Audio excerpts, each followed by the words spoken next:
잠깐 기도하겠습니다. 찬송과 영광 받으시기에 합당하신 하나님 아버지, 부족한 종 말씀 음단 도구로 사용하여 주심을 감사드립니다.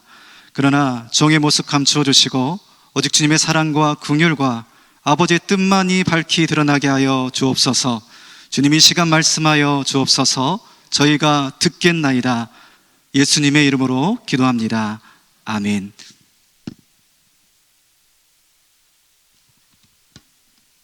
네, 할렐루야. 네, 만나서 반갑습니다. 저는 서울에 있는 이문동교회에서 심호하고 있는 송재만 목사입니다. 우리 믿는 자들은 우연이 아니라 하나님의 섭리를 믿는 사람들이죠.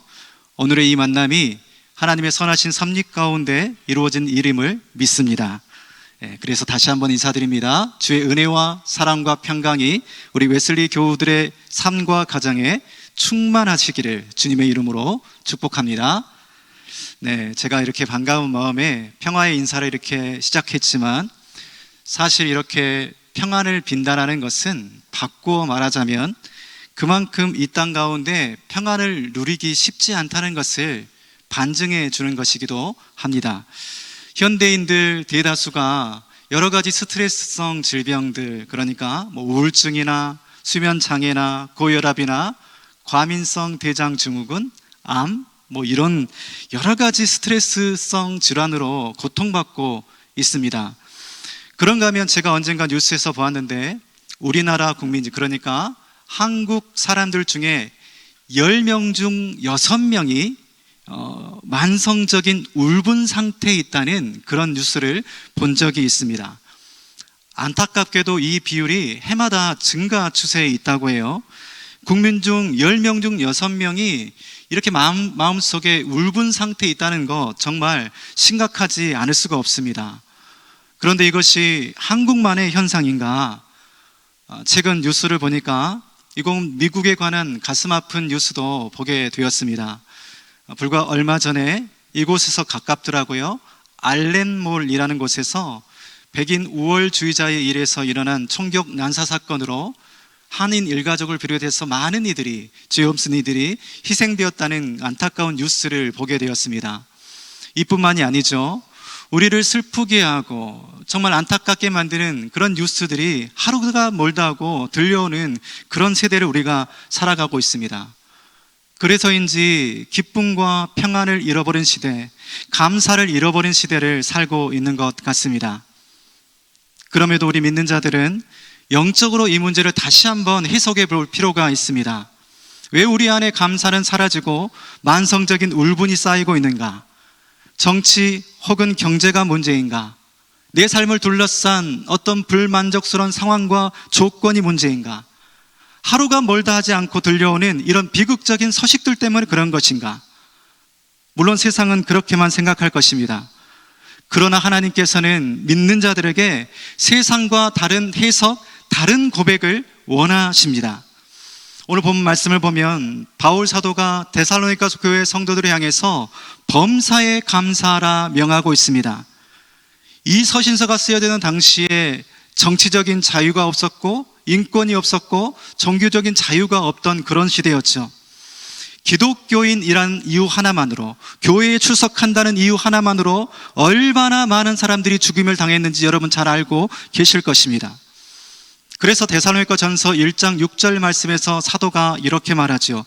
또 너희는 많은 환난 가운데서 성령의 기쁨으로 말씀을 받아 우리와 주를 본받은 자가 되었으니 아멘.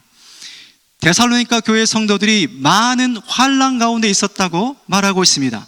여기에서 이 환난이라는 말은 헬라어로 돌리시스라는 단어인데 포도를 틀에 놓고 압착해서 으스러뜨리다 라는 뜻을 담고 있는 단어입니다.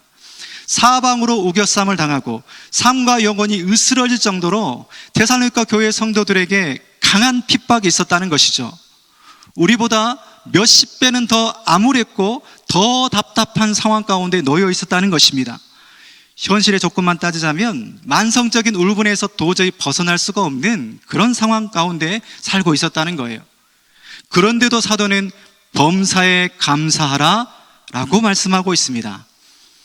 감사하면 좋은 일이 생깁니다. 여러분 함께 감사해 볼까요? 그렇게 권유하는 것이 아닙니다. 범사에 감사하라 단호하게 명령문으로 지금 말씀하고 계십니다. 그 뒤에 이어지는 말씀도 마찬가지죠. 이것이 예수 그리스도 안에서 너희를 향하신 하나님의 뜻이니라. 아멘. 성도에게 있어서 범사에 감사함은 하면 좋고 안 해도 그만인 선택사항이 아니라는 거예요. 반드시 해야 하는 하나님의 뜻이라고 못 박아 놓았습니다. 어렵고 힘겹다 할지라도, 지금 무슨 일이 일어나고 어떤 상황 가운데 처했다 할지라도 반드시 감사해야 된다. 말씀은 그렇게 명령하고 있는 것입니다. 어떤 분은 이렇게 말할 수가 있습니다. 그런데요, 경제적인 문제 때문에 지금 너무너무 힘듭니다. 건강을 잃어버려서 자식이 속을 썩여서 한숨만 나옵니다. 먼 이국 땅에서 살아가는 것이 그다지 쉽지가 않습니다. 지금은 도저히 감사할 수가 없습니다.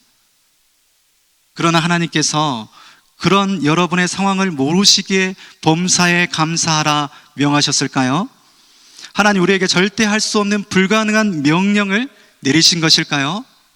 그렇지 않다는 거예요. 하나님께서는 우리에게 불가능한 명령을 내리시고 우리에게 따르기를 강요하신 분이 절대로 아니시죠. 이미 우리 안에 충분할 감사할 이유와 그런 능력을 주셨다는 것입니다. 오늘 제가 한 절의 짧은 말씀을 가지고 이 자리에 서는데, 하나님께서는 이 짧은 한 절의 말씀 가운데서도 하나님께 범사에 감사할 수 있는 두 가지 이유, 두 가지 중요한 비결을 알려주고 계십니다. 본문에서 첫째로 예수 그리스도 안에서, 그리고 두 번째 너희를 향한 하나님의 뜻이라는 이 두 가지 표현에 주목해 보시기 바랍니다. 먼저 예수 그리스도 안에서라는 이 첫 번째 표현을 통해서 우리 성도들이 범사에 감사할 수 있는 첫 번째 이유를 발견할 수 있습니다. 그것은 우리가 남들보다 더 많은 행복과 감사의 조건을 가져서가 아니라 복의 근원이시고 행복 그 자체이신 예수 그리스도 안에 있는 존재이기 때문이라는 거예요. 예수님께서 말씀하셨습니다. 나는 포도나무요 너희는 가지이다. 예수님께서 포도나무란 말씀은 주님께서 생명과 복의 근원이라는 뜻이죠. 그러므로 가진 우리 인생은 포도나무이신 예수님께 붙어 있을 때, 복의 근원이신 예수님과 연결되어 있을 때, 곧 예수님 안에 거할 때만 참된 행복과 만족을 발견할 수 있다는 것입니다. 그래서 세상은 진정한 감사에는 실패할 수밖에 없는 거예요. 그들은 예수 그리스도 바깥에서 행복을 찾고 있기 때문이죠. 한마디로 행복 그 자체이신 예수님이 아니라 행복의 이런저런 조건들을 통해서 행복을 얻으려 하다 보니까 그 결과로 감사를 잃어버리게 된다는 것입니다. 오늘날 세상 사람들, 세상적인 의미에서 성공을 하거나 혹은 세상 사람들이 보편적으로 가치 있다 여기는 것들, 그러니까 은행 잔고의 액수가 늘어가거나 최고급 저택을 사거나 좋은 차를 타거나 높은 명예와 큰 권세를 소유하게 되면, 곧 이런저런 행복의 조건들이 내 삶에 차곡차곡 쌓이게 되면 그때 행복이 찾아오게 될 것이라고 여기고 있습니다. 그래서 추구하는 정도는 제각각이지만 모든 사람들이 저마다 조금만 더 하면서 그 길을 향해서 함께 달려가고 있습니다. 조금 더 큰 성취를 이루기 위해서, 조금 더 넓은 집, 조금 더 좋은 차를 타기 위해서, 조금 더 높은 자리에 서기 위해서 모두들 땀 흘리며 애를 쓰고 있죠. 학생들도 마찬가지입니다. 저 때만 해도 한국에서 학생들이, 여러분 기억하십니까? 30분 더 공부하면 내 남편 직업이 바뀐다. 대학 가서 미팅할래? 공장 가서 미싱할래? 이런 쿠폰 붙여놓고 밤낮 가리지 않고 그렇게 공부했습니다. 여기 미국은 한국보다 훨씬 더 좋은 교육 환경이라고 들었습니다. 그러나 한국 사람, 세상에 어디 내놔도 성실하고 부지런하기로는 둘째가라면 서러운 민족 아닙니까? 모르긴 몰라도 어른이나 아이나 할 것 없이 한국에서나 미국에서나 다들 그 길을 향해서 아마 열심히들 달려가고 있을 것입니다. 다른 사람은 몰라도 나는 그렇게 못 살았으니까 내 자식만은 어떻게 하든지 남부럽지 않은 인생 살게 만들겠노라고 그 길 끝에 행복과 기쁨이 있을 거라고 막연하게 생각하면서 스스로를 채찍질하면서 숨 돌릴 틈도 없이 그렇게 다들 열심히 달려가고 있습니다. 물론 열심히 사는 것을 탓할 사람이 어디 있겠습니까? 예수 믿는 사람이 세상적인 성공과 부를 누리지 않아야 된다고 말씀드리는 것이 아니죠. 문제는 어디로 향하는지도 모른 채 그저 열심히만 달려가고 있다는 것입니다. 생각해 보십시오. 열심히 달려가도 방향이 잘못되면 빨리 달려가는 것만큼 목적지에서 훨씬 더 빨리 멀어지게 되는 것입니다. 그러니까 그 길 끝에 행복과 기쁨과 만족이 있겠습니까?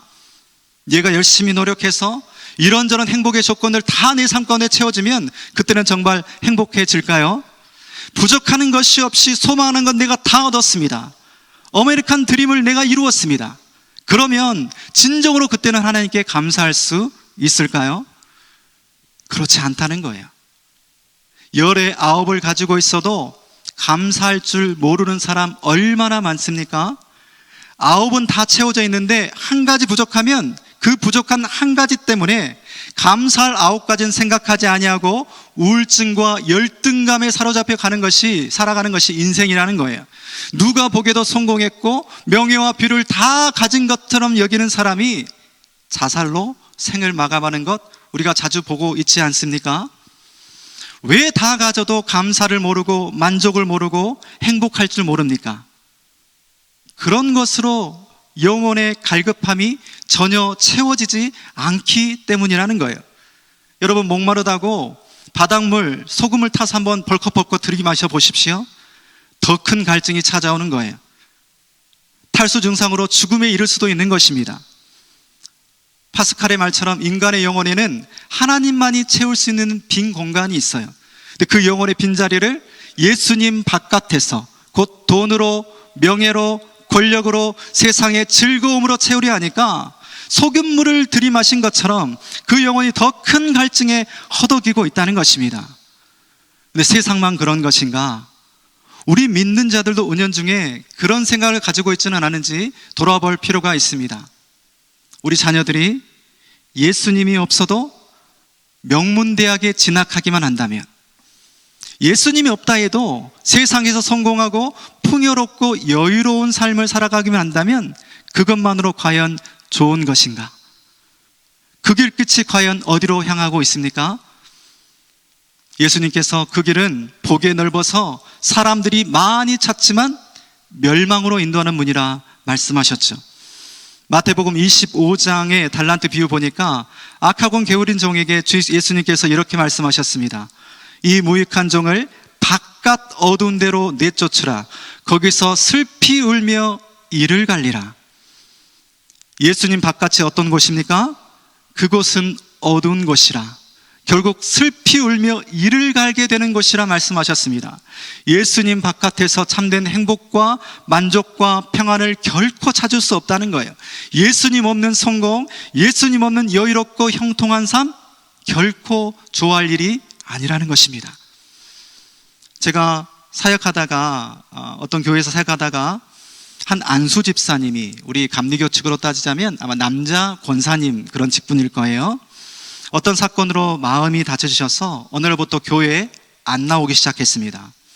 전화를 계속 드렸는데 연락을 받지 않으십니다. 그래서 친한 집사님한테 근황을 물어봤더니 예배는 안 나오는데 당시 교회에 오후에 축구 동아리 모임이 있었거든요.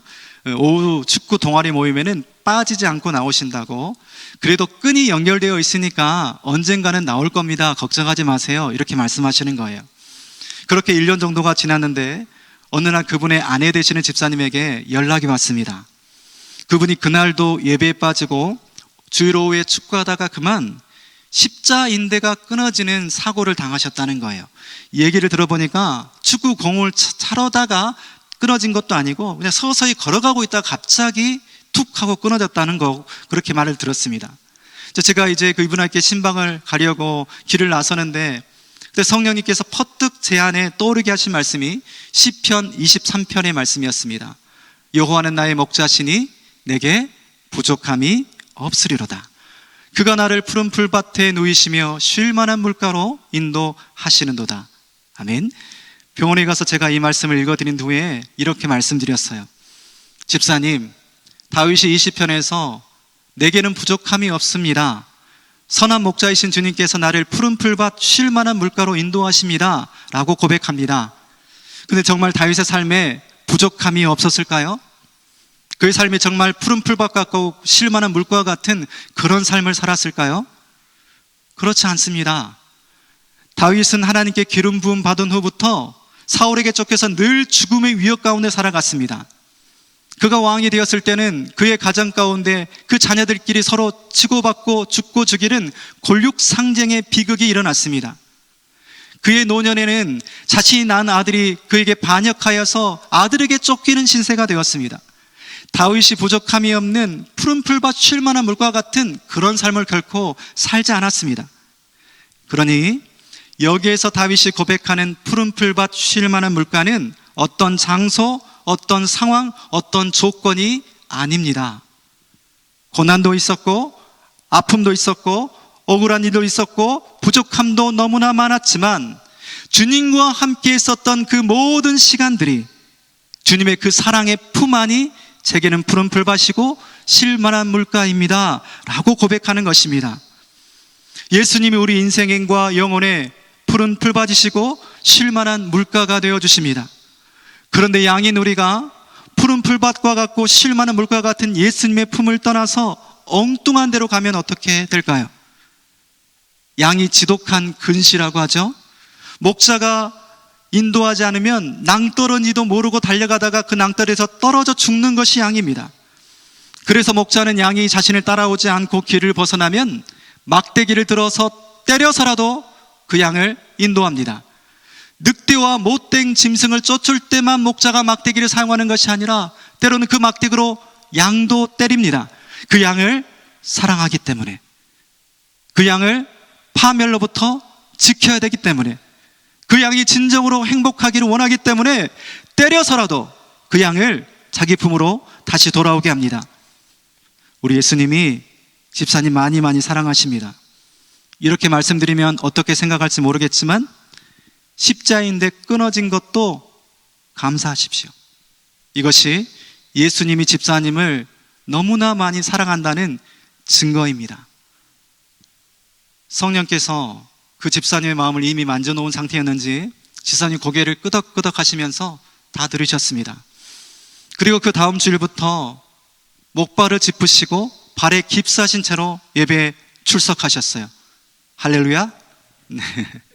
다시 교회에 돌아와서 주님께 예배하는 그분의 얼굴이 얼마나 부드러운지, 얼마나 평안해 보였는지, 정말 해처럼 밝은 얼굴로 그렇게 예배드리고 있는 모습을 제가 보게 되었습니다.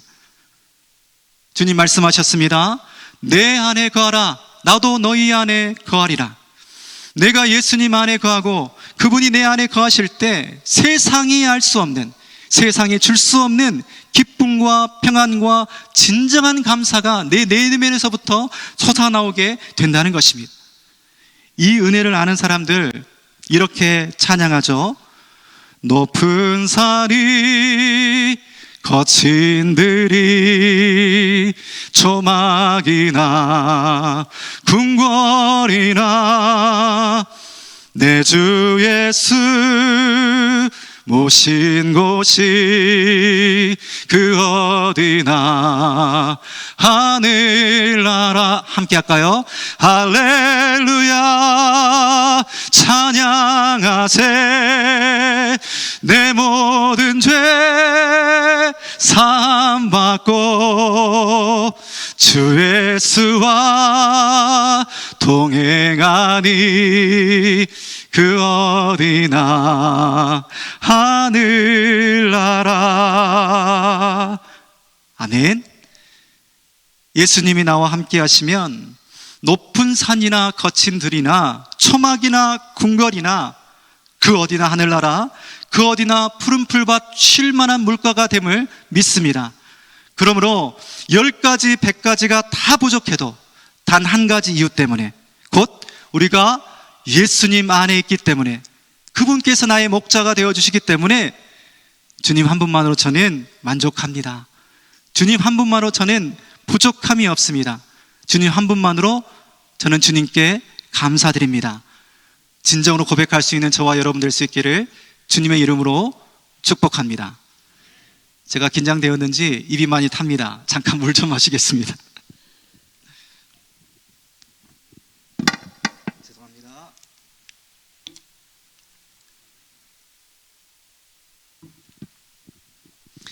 그렇다면 어떻게 우리가 푸른 풀 받으시고 쉴 많은 물가와 같은 예수님 품 안에 온전히 거할 수가 있게 될까요? 우리가 주님 품 안에 거할 수 있도록 우리에게 주신 여러 가지 은혜의 통로들이 있습니다. 예배와 기도와 말씀과 찬양과 같은 것들이죠. 이런 은혜의 통로들을 통해서 가진 우리가 참 포도나무신 주님과 연결되고 주님 안에 거할 수 있게 된다는 거예요. 이 통로가 막혀버린다면 어떻게 됩니까? 제가 여기 미국 와서 보니까 막 동네마다 엄청나게 큰 물탱크 같은 것들이 있더라고요. 그 물탱크에 물이 가득 차 있다 할지라도 우리 가정 가운데 있는 수도관이 녹이 슬어서 꽉 막혀 있는 상태가 되면 아무리 수도꼭지를 틀어도 물이 전혀 나오지 않습니다. 나오더라도 찔끔찔끔 나오게 되죠. 마찬가지로 내가 예수님 안에 거하고자 하는 그 마음이 아무리 간절하다 할지라도 예배와 기도와 말씀과 찬양과 같은 은혜의 통로들이 꽉 막혀진 상태라 한다면 우리는 예수님 안에 온전히 머물 수가 없게 된다는 것입니다. 당연히 입술에 찬양이 메마르게 되고 내 삶 가운데 평안이 사라지게 되고 감사도 사라지게 된다는 거예요. 그러므로 언제부턴가 내 입술에 찬양과 감사가 지금 메말라가고 있단다면, 가끔 가다가 찔끔찔끔 감사하고 있단다면 이 은혜의 통로들이 막혀진 상태가 아닌지 살펴볼 필요가 있다는 거예요. 무엇보다 이 위드 코로나 시대에는 예배라는 은혜의 통로를 점검해 볼 필요가 있습니다. 사실 오늘 본문의 말씀은 넓은 맥락에서 보자면 예배의 회복을 위한 명령으로 볼 수가 있습니다. 제가 오늘 설교는 데살로니가 전서 5장 18절의 말씀만 제가 다루었지만 사실 5장 16절부터 18절까지 한 단위의 명령으로 이어져 있는 거 여러분 잘 아실 거예요. 바울 사도가 그리스도의 재림을 기다리는 성도들의 삶이 어떠해야 되는지를 교훈하면서 항상 기뻐하라, 쉬지 말고 기도하라, 범사에 감사하라고 명했죠. 원어 성경에 보면 기뻐하라, 기도하라, 감사하라 이 세 동사가 모두 단수가 아니라 복수형으로 되어 있습니다. 그래서 어떤 성경학자들은 이 명령들이 개인적이나 사적인 것들이 아니라 공적인 그리스도인의 의무, 곧 예배에 대한 명령으로 보고 있습니다. 그래서 본문을 조금 더 넓은 맥락에서 다시 해석하자면, 지금 너희가 어떠한 형편과 상황에 있든지 예배를 위해서 이렇게 모일 때마다 하나님 안에서 기뻐하고 쉬지 않고 하나님께 기도하고 그분의 은혜와 사랑에 감사해야 된다라는 것을 교훈하는 내용이라는 것이죠. 그러니까 한마디로 말씀드리자면 예배의 회복 없이 주님 안에 거하는 것이 불가능하다는 것입니다. 단연코 예배의 회복 없이 은혜도 축복도 능력도 감사도 나타나지 않는 것입니다. 제가 지금 섬기는 교회에서 코로나 시기에 꽤 오랫동안 동영상으로만 예배를 드렸습니다. 그리고 이제 한국 교회는 신방이 굉장히 많이 강조하고 있잖아요. 근데 코로나 때문에 신방을 할 수 없으니까 전화로 신방을 대신했는데, 그때 많은 성도님들이 한결같이 하시는 말씀이 예배를 제대로 드리지 못하니까 마음이 너무 우울하다, 어서 빨리 교회 가서 예배 드리고 싶은 마음이 간절하다, 이런 말씀들을 많이 하셨어요. 제가 당시 그 고백들을 들으면서 깨닫게 된 것이 있습니다. 아, 그래, 이 코로나 때문에 꼭 마스크 때문에 답답한 것이 아니구나. 예배가 침체되니까 은혜의 통로가 막혔고 마음의 평안과 기쁨과 감사가 사라진 것이구나 깨달았습니다. 오늘 우리 삶을 힘겹게 만드는 여러 가지 아픔과 고통스러운 문제들이 있어요. 그야말로 전 세계적으로 물가는 많이 올랐고 경기 침체되었고 금리 여기도 인상되었을 걸로 생각하고 있습니다. 건강과 재정과 관계와 또 자녀의 문제 등으로 정말 말 못할 힘겨운 상황 가운데 있는 그런 교우들도 이 자리에 분명 계실 것입니다. 그 문제들 때문에 내가 감사가 사라진 것인가? 그렇지 않다는 거예요. 예배가 무너졌기 때문에 감사와 찬양이 사라진 것입니다. 그러므로 무엇보다 먼저 우리의 예배가 회복되어야 된다는 것이죠. 초대교회에서 로마의 박해가 극심했을 때 성도들이 카타콤이라는 곳에서 예배를 드렸습니다. 이 카타콤은 땅굴을 파서 만든 지하 묘지를 말합니다. 형광등이 있겠습니까? 냉난방시설이 있겠습니까? 환기시설이 있겠습니까? 시체들, 해골들만 널려 있는 곳이에요. 해골 냄새, 시체 냄새가 코를 찌르는 곳에서 그들은 예배를 드렸습니다. 그나마 그곳에서 예배 드리다가 들키면 안 되니까 큰 소리로 이렇게 찬양할 수도 없었고 부르짖어 하나님께 기도할 수도 없었어요. 그러나 상황이 열악해서 예배가 멈추었을까요? 박해가 심해져서 예배가 침체되었을까요? 그렇지 않습니다. 가장 상황이 열악한 그때에 기독교 역사상 가장 예배다운 예배가 드려졌습니다. 제가 지금까지 목회하면서 가장 감격스럽게 기억하고 있는 예배가 하나 있어요. 제가 주 안에 사랑하고 존경했던 한 권사님의 임종 예배였습니다. 밤 12시쯤 되었는데 전화가 와서 권사님이 위독하시다는 연락을 받고 응급실에 갔습니다. 가보니까 너무 이제 어려운 상황이었어요. 권사님이 그때 입에는 가래를 제거하는 장치를 달고 계시고 코에는 산소 마스크를 그렇게 달고 계셨습니다. 기계가 입과 코를 다 막고 있으니까 권사님이 말씀을 못 하시는데 이 손짓으로 눈짓으로 계속해서 이 장치들을 떼어달라고 요구하고 계셨어요. 기계를 단 채로 한 일주일 남짓 생명을 더 연장하는 것보다 차라리 단 1시간만이라도 가족들과 대화를 나눈 뒤에 천국 가고 싶으셨던 거예요. 그런데 문제가 뭐였냐면 이 장치를 떼어내는 것 자체가 너무 위험했어요. 호흡을 돕는 근육도 너무 약화되고 또 가래를 뱉어낼 이 근육도 필요하더라고요. 이것도 너무 약화되어서 이 장치를 떼어내면 스스로의 힘으로 숨을 쉴 수 있는 확률이 30% 미만이라고 병원에서 경고했습니다. 그러니까 떼어내는 순간에 그 순간에 돌아가실 수 있는 거예요. 그 30% 확률을 뚫고 숨을 쉬는데 성공을 해도 길어봤자 하루 정도밖에 더 생명을 연장할 수 없다고 말했습니다. 도대체 무엇을 선택해야 될지 모르는 그런 상황. 권사님과 가족들은 그래도 마지막 몇 시간의 대화 시간을 확보하기 위해서 떼어내기로 결정했고, 그래서 의사 선생님과 마지막 그 상담을 하기 위해서 그렇게 나가 있었습니다. 유족들과 담당 의사가 상의하러 간 사이에 제가 권사님과 함께 있었는데 그 시간에 권사님과 기도하고 찬양하면서 하나님께 예배드렸습니다. 그런데 아까 제가 그 장치가 권사님의 코와 입을 다 막고 있다고 말씀드렸잖아요. 말도 하실 수 없는 상황인데 어떻게 찬양하고 예배할 수 있었을까요? 권사님 입술과 목소리로는 전혀 찬양을 부를 수가 없었어요. 그러나 제가 찬양을 부를 때 제 손을 꼭 붙드시고 박자에 맞추셔서 손을 쥐었다 폈다 하시면서 그렇게 찬양을 부르셨어요. 찬양 중에 감사의 눈물을 흘리시면서 하나님을 향한 변함없는 믿음을 고백하셨습니다. 그 시간 그 응급실이 하나님의 넘치는 위로와 임재가 넘치는 하나님의 영광이 임하는 예배의 자리가 바뀌게 된다는 것을 제가 그날 보게 되었습니다. 하나님의 은혜로 가족들이 지켜보는 가운데 장치를 떼어내었고 권사님이 마지막 힘을 다하여서 가래를 뱉어내시고 호흡하는데 성공하셨죠. 응급실이 기쁨과 감격의 탄성이 막 터져 나오기 시작했습니다. 너무너무 감격스러운 상황이었습니다. 그 자리에 계속 있으면 이제 가족들과 대화할 시간이 몇 시간 안 남았으니까 방해될까 봐서 인사드리고 나오는데 권사님께서 목사님 이제 교회에서 봐요 그렇게 약속하셨습니다. 권사님 꼭 교회에서 볼게요 하고 인사드리고 나왔는데 그 다음날 새벽에 권사님 가족들과 좋은 시간 보내신 후에 천국 가셨다고 그렇게 소식이 들었습니다. 장례배를 치르는데 그야말로 천국 환송 잔치가 벌어졌죠. 그렇게 온통 기쁨과 감격이 넘치는 장례배는 난생 처음이었습니다. 권사님 이제 저 천국에서 더욱더 하나님 앞에 감격스러운 예배로 하나님께 영광 올려드리고 계실 것입니다. 상황이 열악하면 열악할수록 인생의 거친 파도가 몰려오면 몰려올수록 더욱 진정한 예배자로 서야 된다는 것입니다.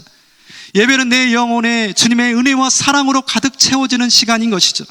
예배는 내 영혼의 갈증이 해갈되는 시간인 것입니다. 그래서 예배는 곧 생명이다 라고 말하는 것입니다. 감사하게도 이제 코로나 팬데믹이 거의 종착지에 이르렀지 않습니까? 답답한 마스크 쓰지 않고도 얼마든지 하나님께 찬양 드릴 수 있게 되었습니다. 언제든 우리 두 손을 높이 들어서 영광의 하나님께 감사의 기도를 올려드릴 수 있습니다. 그러면 여러분, 어떤 상황과 어떤 형편이든지 하나님께서 기쁨으로 연락하시는 영과 진리 예배로 찬양과 감사의 제사로 나아가시기 바랍니다.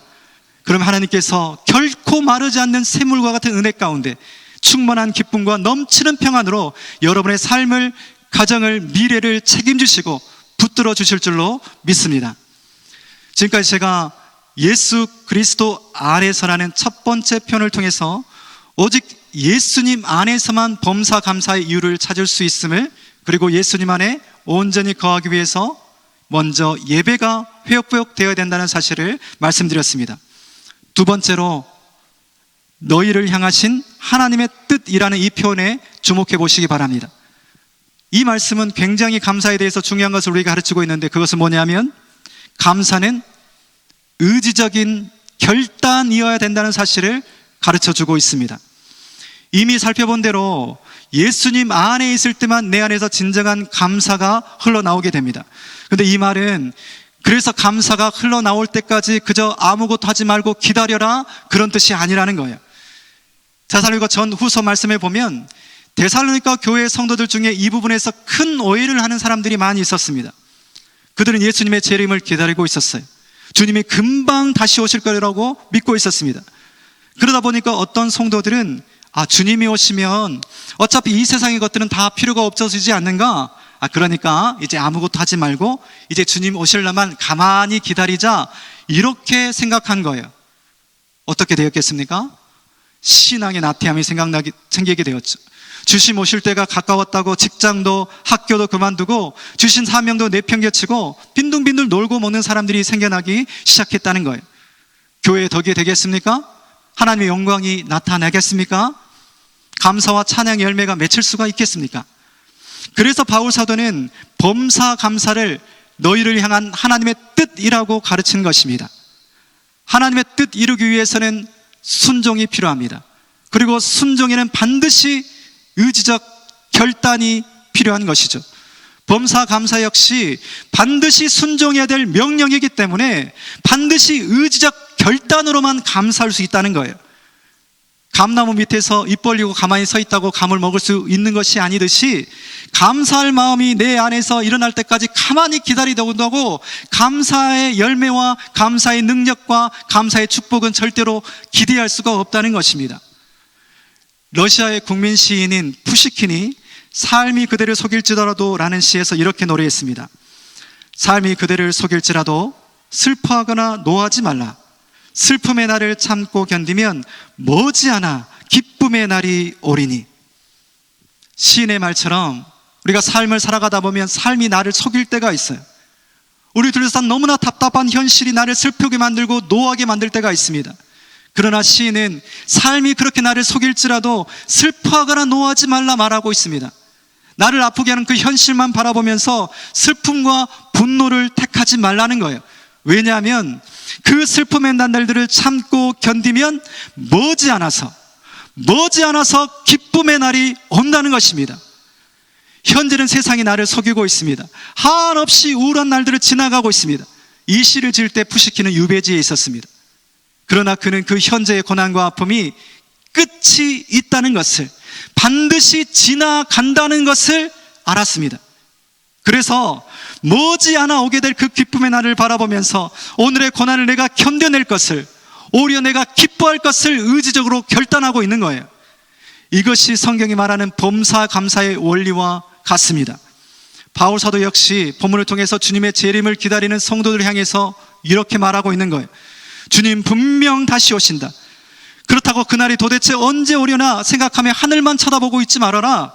오늘 너의 삶의 아픔만 묵상하면서 원망과 불평을 택하지 말아라. 왜냐하면 약속하신 대로 예수님 분명 다시 오시기 때문이다. 우리에게 그 기쁨과 영광과 승리의 날이 기다리고 있지 않느냐? 우리에게 결코 꺼지지 않는 이 복된 소망이 있지 않느냐?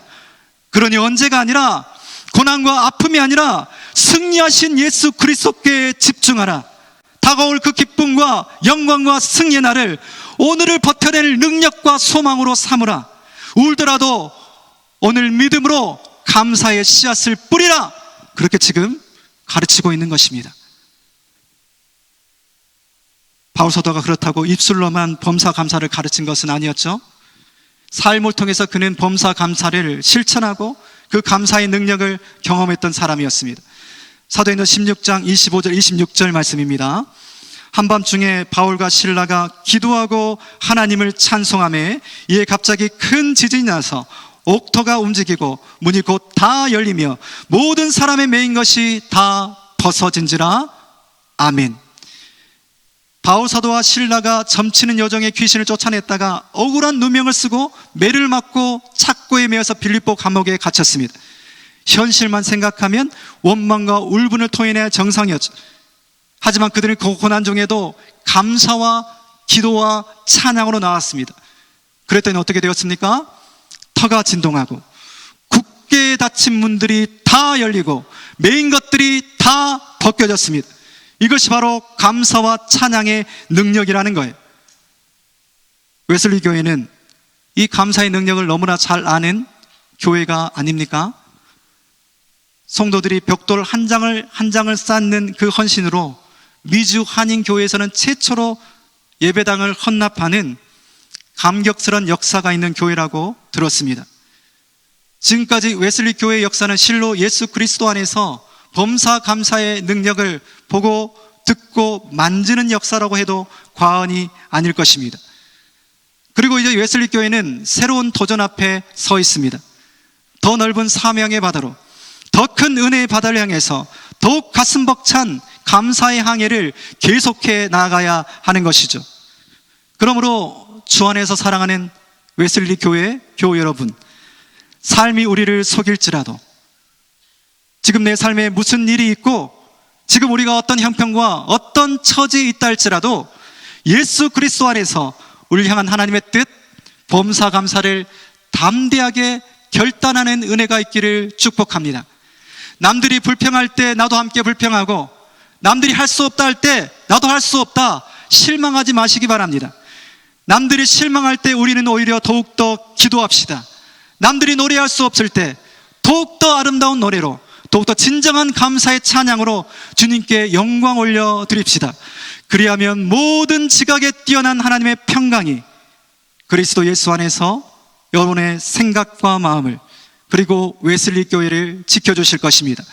그리하면 예수 그리스도께서 우리의 삶을, 그리고 교회와 가정을 은혜로 진동하여 주시고 묶이고 매인 모든 것들을 다 풀어주시고 은혜의 문, 축복의 문, 치유의 문, 부흥의 문을 활짝 열어주실 것입니다. 기도하겠습니다. 사랑하는 하나님 아버지, 말씀을 통해서 우리를 향한 주님의 뜻인 범사 감사를 다시금 마음에 새기게 하여 주셔서 감사드립니다. 오직 예수님 안에서 범사 감사의 이유와 능력이 나타남을 마음에 새기게 하여 주옵소서. 무엇보다 온전한 예배의 회복을 통해서 예수님 안에 온전히 거하는 모든 교우들 되게 하여 주시옵소서. 남들이 실망한다 할지라도 오히려 더욱더 기도하게 하시고, 남들이 노래할 수 없을 때 더욱더 아름다운 찬양을 부르는 범사 감사, 범사 찬양의 삶으로 하나님의 뜻을 이루는 웨슬리 교우들 되게 하여 주시옵소서. 그래서 은혜로 진동하여 주시고 매인 것들을 다 풀어주시고 닫힌 문들을 다 열어주시는 감사의 능력과 축복을 경험하고 더 큰 감사로, 더 아름다운 찬양으로 하나님께 영광 올려드리게 하옵소서. 예수님의 이름으로 기도합니다. 아멘.